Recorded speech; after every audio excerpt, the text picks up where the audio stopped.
Hola, muy buenas amigos, ¿cómo están? Espero que estén muy bien.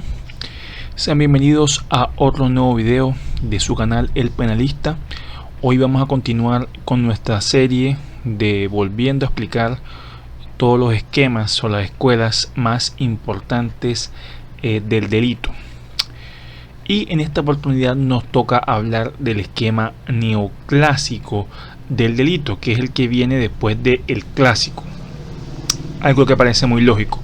Y sin más preámbulos, comencemos. Lo primero que debemos señalar es que este esquema del delito se ve influenciado por una corriente de un filósofo muy famoso llamado Emmanuel Kant. Es la filosofía neocantiana, la cual nos dice entre sus principales líneas que la realidad del derecho no es la realidad del mundo natural, sino la realidad social llena de sentido. El derecho se refiere a los hechos de valores y fines, a los intereses de la sociedad y el fin de la sanción de las conductas lesivas de los intereses. La tipicidad ya no es un indicio de antijuridicidad, sino la descripción de la antijuridicidad material. Ya no va a ser un indicio sino un fundamento, entendida como la lesión o daño al interés jurídico. La definición del delito de Edmundo Mesger, uno de los principales autores referentes de este esquema, quien decía que el delito es la acción típicamente antijurídica y culpable, significa que la tipicidad necesariamente implica la antijuridicidad y las causales de justificación descartan la tipicidad. Lo que se dice ahora, la tipicidad es fundamento, es la ratio essendi y no la ratio cognoscendi. Bueno, aquí lo más importante que debemos señalar es que esa filosofía neocantista hizo que los padres de este esquema neoclásico empezaran a fijarse no tanto en el mundo natural, no tanto en ese método científico exacto basado en las leyes de la naturaleza como lo hicieron en el esquema clásico, no, sino que el derecho se refiere a valores. El derecho es una ciencia, es una disciplina que siempre está constantemente refiriéndose al bien o al mal, a los intereses de la sociedad. Es decir, el derecho está inmerso en el mundo de los valores, empezaron a darle un componente social a la acción y no ya es lo que se decía antes, que era como la mera modificación del mundo exterior perceptible por los sentidos. Aquí se le empieza a dar un concepto, se le empiezan a inyectar teorías del valor, de los intereses de la sociedad. Aquí en este segundo párrafo nos dicen otro cambio muy importante y es el nacimiento de la famosa antijuridicidad material, que es muy importante porque así se entiende hoy en día. Es decir, la antijuridicidad no es ya esa simple indicio, no, esa simple descripción, o para ser más exactos, no es la mera contradicción entre una conducta y el ordenamiento jurídico, como decía la escuela clásica. No, la antijuridicidad ya no la entendemos de forma o de modo formal, sino que la entendemos de modo material. Es una antijuridicidad material, que quiere decir que será la antijuridicidad lo mismo que la lesión o los daños a los intereses jurídicos, o sea, a los derechos fundamentales. Y la última parte, esta definición de Mesger, que el delito es acción típicamente antijurídica, lo que nos quiere decir es que aquí nace ese concepto de de injusto. La expresión injusto se refiere a la acción que es típica y antijurídica, es decir, ya la tipicidad es esencial, es un fundamento de la antijuridicidad, ya no es un mero indicio, como decía la escuela anterior, sino que casi siempre o siempre que haya tipicidad va a haber antijuridicidad, y a contrario sensu, cuando no haya antijuridicidad pues no va a haber tipicidad.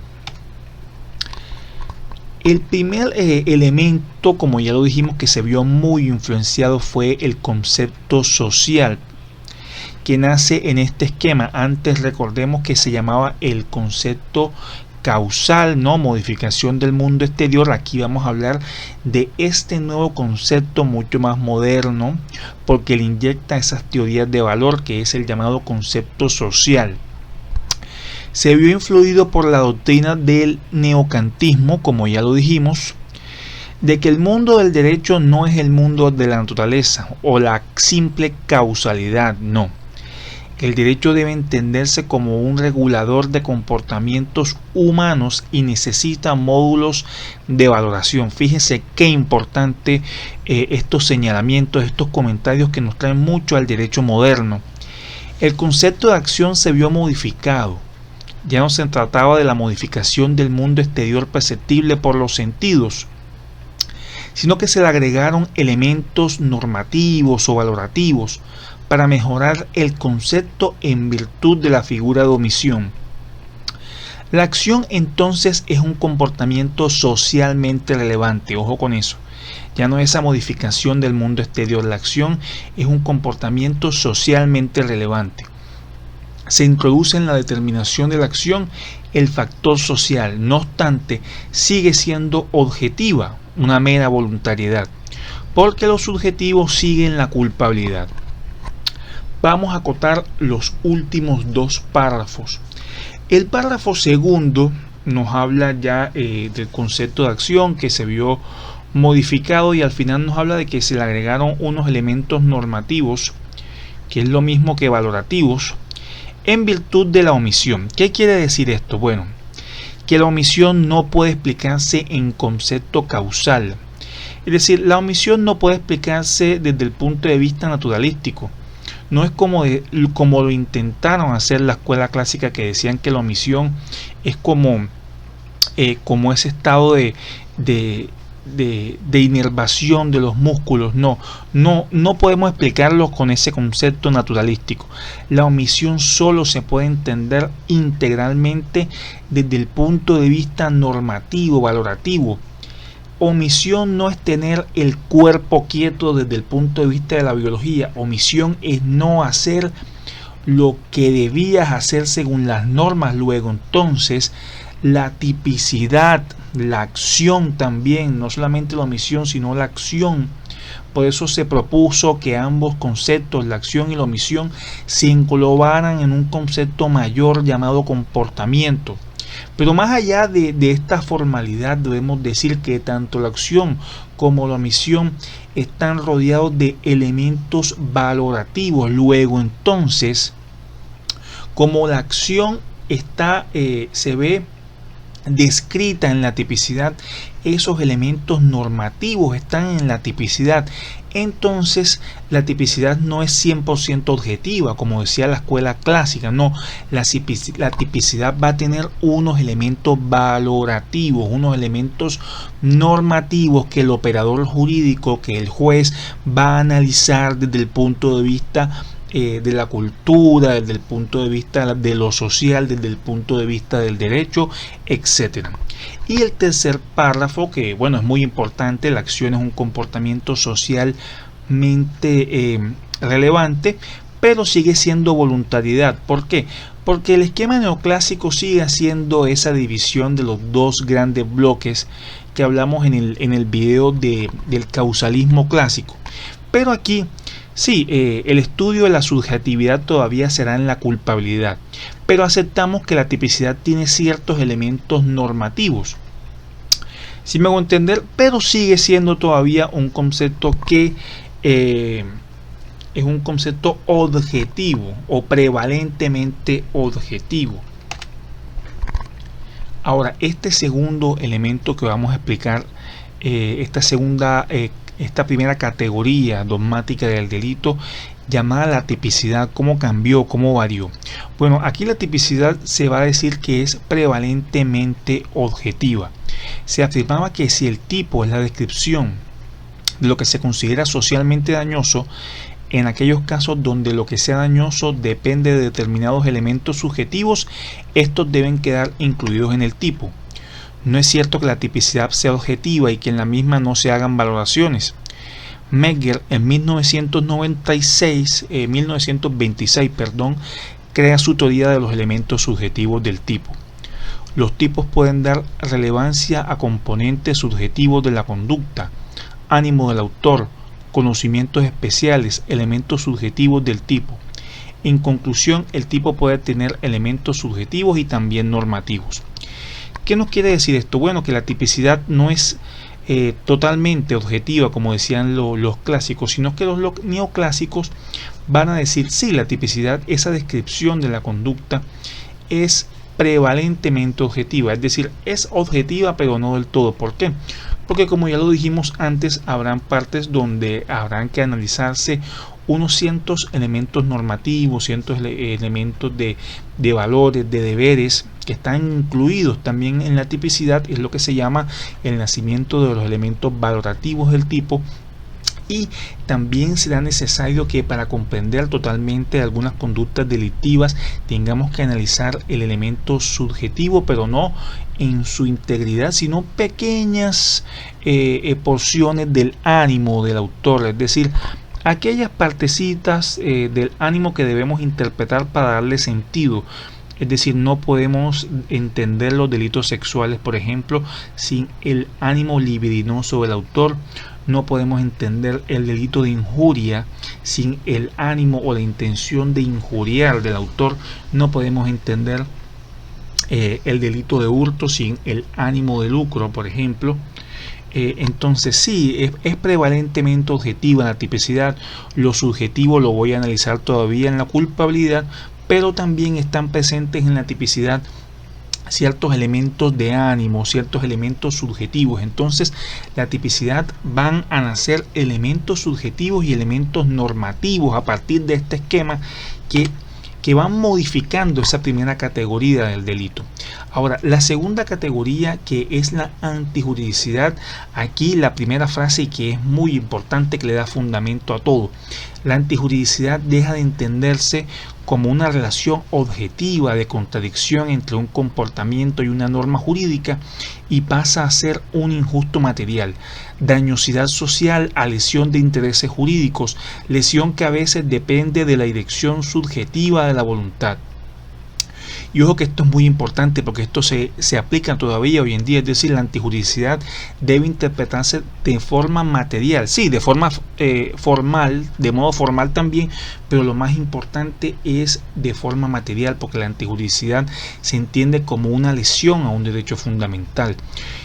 Este primer párrafo implica que naciera el principio de lesividad, porque ahí donde no hubiera lesión de derechos fundamentales, de intereses, no debía predicarse delito. Miren qué importante y qué moderno. Entonces, la tipicidad y la antijuridicidad para los no clásicos son prevalentemente objetivas. Ahora, complementando algunos detalles de esta antijuridicidad, debemos decir que se empezaron a mencionar tesis donde la antijuridicidad dependía a veces que en el comportamiento del sujeto hubiera elementos subjetivos. Por ejemplo, en la causal de justificación conocida, muy popular como legítima defensa, pues debe haber un ánimo de defenderse en el sujeto que realiza la conducta. Por dar un ejemplo de este primer párrafo, que la antijuridicidad era prevalentemente o fundamentalmente objetiva, pero se reconocía que a veces ciertos elementos subjetivos eran necesarios. Bueno, una ampliación o reiteración del primer párrafo. No es cierto que la antijuridicidad siempre se pueda considerar independiente a factores subjetivos, porque puede ser que los tipos den relevancia a componentes subjetivos, ánimos del autor o conocimientos especiales. Ahora, ¿cómo es esta categoría, esta tercera categoría que cambió, llamada la culpabilidad, muy importante, siempre un peldaño difícil de la dogmática de la teoría del delito. La culpabilidad, que antes era 100% psicológica, era ese nexo psicológico entre la conducta y el resultado. Aquí va a pasar a llamarse la culpabilidad psicológica normativa, y el cambio es muy importante porque todavía hay muchas personas que utilizan este concepto de culpabilidad. Este concepto de culpabilidad se ha mantenido en el tiempo con algunas modificaciones, con algunos aportes, pero realmente fue muy importante este aporte. La culpabilidad ya no será un fenómeno 100% psicológico en la cabeza del autor, sino que es la resultante de una valoración que hace el juez como representante de la sociedad, según la cual quien infringe la ley bien pudo no infringirla. Es decir, existirá cuando el sujeto estaba frente a una situación normal de motivación que hacía posible obedecer la prescripción del derecho y no lo hizo. No basta el nexo psicológico, debe haber un juicio de reproche del comportamiento. Al sujeto se le reprochan las circunstancias que, pudiendo abstenerse, se hubiera comportado de esa forma. ¿Qué debemos decir, mis queridos amigos? Que la culpabilidad ahora ya no es psicológica, sino psicológica normativa. La culpabilidad es un juicio de reproche. Eso es la culpabilidad. Tiene unos elementos, ya los vamos a decir, pero es un juicio de reproche en el cual el juez, como representante de la sociedad, va a cuestionar al sujeto de por qué cometer el delito cuando pudo perfectamente, estaba completamente en su capacidad, en su poder de ajustar su conducta al derecho, y aún así cometió el delito. Es decir, es un juicio de reproche que se hace con un elemento fuertemente normativo. Y aquí aparece un elemento moderno que está entre esas partes de la culpabilidad, llamada la no exigibilidad de otra conducta.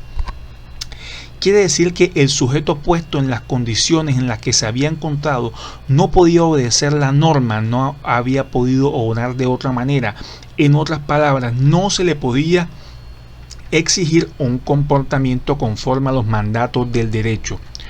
El juez no te dice: te condeno porque conocías que violabas la ley. No, sino que te dice: te reprocho porque conocías el obrar ilícito y lo que hiciste a pesar de que bien hubieras podido no obrar ilícitamente. Comportamiento culpable es comportamiento reprochable. Frank dijo que la culpabilidad era un juicio de reproche y sus elementos eran la imputabilidad, el dolo o la culpa, que en este esquema neoclásico serán elementos de la culpabilidad y ya no grados como en el esquema clásico anterior, y la no exigibilidad de otra conducta. ¿Qué es este nuevo elemento de la no exigibilidad de otra conducta? Quiere decir que a la persona en esas circunstancias en que se le está juzgando no se le podía exigir un comportamiento conforme a los mandatos del derecho. Y para dar un ejemplo muy rápido pero muy diciente de este elemento, recordemos el famoso caso de la tabla. Dos náufragos se pelean por no ahogarse y poder sostenerse en una tabla. Lastimosamente la tabla solamente puede sostener el peso de uno, no puede sostener a los dos. Luego entonces un náufrago mata al otro náufrago para quedarse con la tabla. Este náufrago no será culpable del delito de homicidio, no. ¿Por qué? Porque no aparece, no es culpable porque no se cumplen los requisitos, específicamente el elemento de no exigibilidad de otra conducta. Al náufrago no se le puede exigir que respete el derecho, porque si él lo respeta, eso significa que el que va a morir es él. Entonces hay una igualdad de bienes jurídicos ahí que se están en disputa, ¿no? La vida contra la vida. Entonces, en síntesis, ya concluyendo de este esquema, la acción sigue siendo causal porque lo subjetivo lo dejaba en la culpabilidad, pero aparecen los elementos normativos y también subjetivos, y se le agrega el sentido social, algo muy importante, el concepto social de acción. El injusto, que es lo típico y antijurídico, es objetivo y subjetivo y además es valorativo, pues por todos estos elementos que ya mencionamos. Pero a pesar de tener estos elementos subjetivos y normativos, el injusto será prevalentemente objetivo. Se mantienen esos dos grandes bloques entre lo objetivo y lo subjetivo. La culpabilidad sigue en el bloque subjetivo, entre comillas, pero ahora es valorativa, se le agregan juicios de valor. La culpabilidad será juicio de reproche. Es un nexo psicológico y es un juicio de reproche, por eso se llama culpabilidad psicológica normativa. Es el reproche creado por por estos autores llamados Frank Goldschmidt y Freudenthal.